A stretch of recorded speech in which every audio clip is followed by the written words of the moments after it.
ఆంధ్రప్రదేశ్ ప్రజల గుండెల్లో మోదీ ఉన్నారు.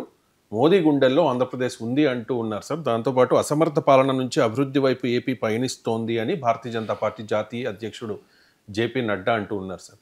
డైలాగ్ బాగుంది సార్. రాష్ట్ర ప్రజల గుండెల్లో మోదీ, మోదీ గుండెల్లో ఏపీ అని చెప్పి. ఇది వాస్తవం. గుండెల్లో ఎందుకండి, బయటికి రండి. ఈ గుండెల్లో ఉంటే ఏమొస్తుంది? ఇప్పుడు గుండెను చీల్చలేం కదా. ఇప్పుడు గుండెను చీల్చాలి, ఆత్మలింగం కాదు కదా. ఈ గుండెల్లో వద్దండి, మీరు ఫీల్డ్ మీదకి రండి.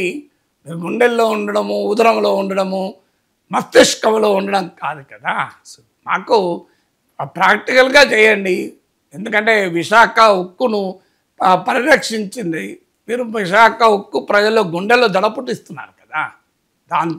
ఆంధ్రప్రదేశ్ ప్రజల్లో విశాఖ ఉక్కు కార్మికుల్లో ఏళ్ళ తరబడి గుండెల్లో దడపుట్టిస్తున్నారు కదా. గుండెల్లో ఉండి మీరు గుండెలు తీసిన బంటులాగా అయిపోయారు కదా. మా విశాఖ ఉక్కు కార్మికులు అడుగుతున్నారు, సార్ మా గుండెలు దడపుట్టుకుంటున్నాయి సార్, మా పరిస్థితి అంటే లేదు మీ గుండెల్లో ఉంటాను నేను. కానీ మీరు గుండెల్లో ఉండడం వల్లనే దడపుడుతుంది. ఇప్పుడు సమస్య అదే కదా.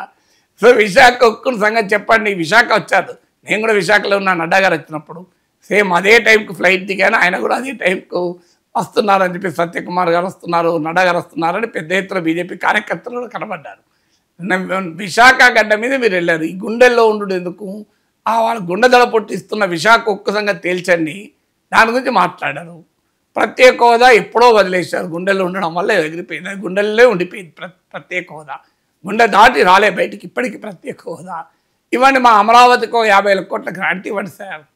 50,000 కోట్ల గ్రాంట్ ఇవ్వడానికి ఏంటి అభ్యంతరము? ఇప్పుడు మా సీమాంధ్ర ప్రజల అభిష్టానికి భిన్నంగా మీరు రాష్ట్రాన్ని విభజించారు. విభజించినప్పుడు వాళ్ళు రాజధాని కోల్పోయారు. 53లో కర్నూలు కోల్పోయారు హైదరాబాద్ కోసం. మళ్ళీ 2014లో హైదరాబాద్ను మళ్ళీ కోల్పోయారు. మరి ఎన్నిసార్లు కోల్పోతారండి? చెన్నైని కోల్పోయారు మొదటిసారి, రెండోసారి కర్నూలు కోల్పోయారు, మూడోసారి హైదరాబాద్ను కోల్పోయారు. మొదటి 2 సార్లు కనీసం వాళ్ళ అభిష్టానికి అనుగుణంగా, ఎందుకంటే మద్రాసు నుంచి విడిపడాలని ఆ పొట్టి శ్రీరాములు మహనీయుడి ఆత్మ బలిదానంతో రాష్ట్రం వచ్చింది. అప్పుడు ప్రజలు కోరుకున్నారు, పోనీయండి మద్రాసు వదిలేసి కర్నూలుకి వచ్చారు. మళ్ళీ ప్రజలు కోరుకున్నారు విశాలాంధ్ర కావాలని. ఆ రోజుల్లో తెలంగాణలో కాకపోయినా ఆంధ్ర ప్రాంతంలో కోరుకున్న, తెలంగాణలో కొంత భిన్నాభిప్రాయాలు ఉండే, కానీ ఆంధ్రలో కోరుకున్నారు. అందువల్ల కర్నూలు వదిలి హైదరాబాద్కి వచ్చారు. ఈసారి అయితే కోరుకోలే కదా. ఈసారి వద్దని సమైక్య ఉద్యమాలు కూడా నడిచాయి కదా. మరి ప్రజల అభిష్టానికి భిన్నంగా మీరు పార్లమెంటు రాష్ట్రాన్ని విభజించింది. అందులో బీజేపీ పాత్రధారి, సూత్రధారి. ఎందుకంటే అది సుష్మా స్వరాజే చెప్పారు, అమ్మే కాదు చిన్నమ్మను కూడా గుర్తుంచుకోండి అని. మరి మీరు ఏం చేస్తున్నారు? పార్లమెంట్లో వెంకయ్యనాయుడు అరుణ్ జైట్లీ జీలే కదా అడిగింది. 5 ఏళ్ళు ఇస్తామని మన్మోహన్ సింగ్ అంటే 10 ఏళ్ళు ఇవ్వమని. మీరే వెంకన్న సాక్షిగా 15 ఏళ్ళు ఇస్తామని చెప్పారు కదా. మరి ఎక్కడ పోయింది ప్రత్యేక హోదా? ఆఖరికి రాజధాని నిర్మాణానికి మీరు ఏం చేస్తున్నారు? మట్టి నీళ్లు పట్టుకొచ్చారు కదా. మా చంద్రబాబు నాయుడే చెప్పారు కదా, మట్టి నీళ్లు మొఖాన కొట్టారు తప్ప ఏమీ చేయలేదని. ఎవరో చెప్పింది కాదు, చంద్రబాబు నాయుడు చెప్పింది అయితే మేము నమ్ముతాం కదా.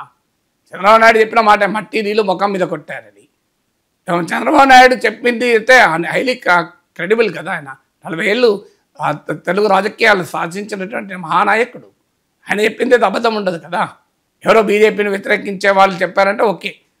చంద్రబాబు నాయుడు చెప్పిన మాట ఇది. మొహం మీద మట్టి నీళ్ళు కొట్టి వెళ్ళిపోయాడు మోడీ అని.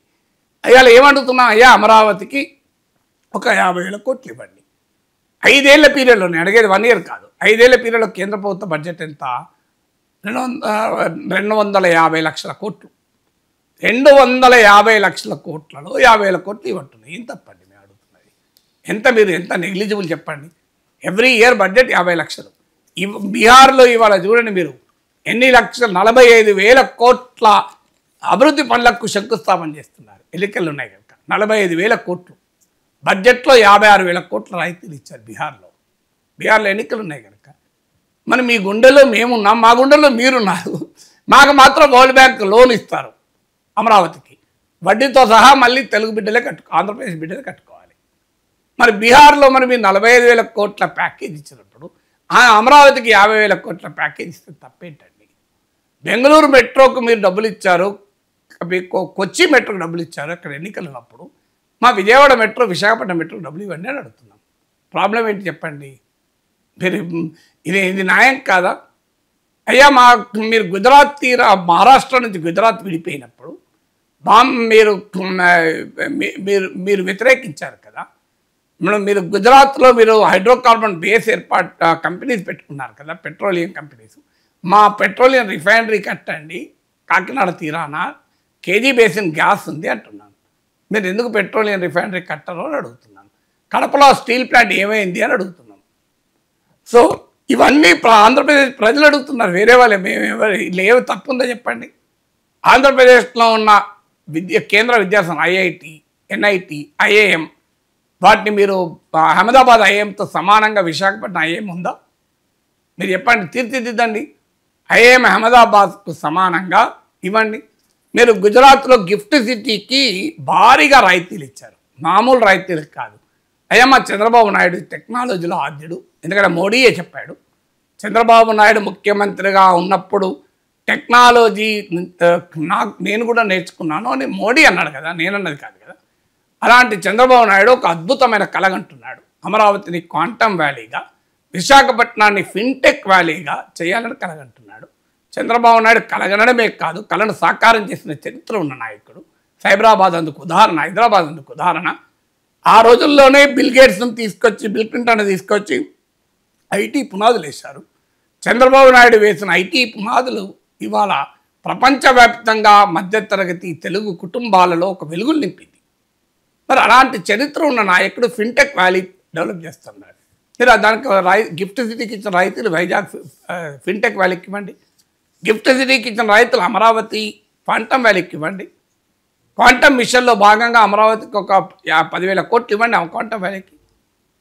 ఇవి దేశం కొరకు కదా. మా లోకేష్ చెప్పింది మీకు గుర్తుందా లేదా నడ్డాజీ? $1 ట్రిలియన్ ఎకానమీ ఆంధ్రప్రదేశ్ చేయాలనేది కలలు కట్టున్నారు స్టాన్ఫోర్డ్లో చదివిన నా బిడ్డ. సో అలాంటి $1 ట్రిలియన్ ఆంధ్రప్రదేశ్ ఎకానమీ అయితే అది భారతదేశం $5 ట్రిలియన్ సహాయం చేయదా? అభివృద్ధి అనేది అహ్మదాబాద్లోనే ఉంటుందా? అభివృద్ధి అమరావతిలో ఉండదా? ఇవి అడుగుతున్నాం కదా. ఈ గుండెల్లో ఉండడం ఎందుకు? ఇవన్నీ చేయండి అని అడుగుతున్నాం. అప్పుడు మిమ్మల్ని గుండెల్లో పెట్టుకొని పూజిస్తాం.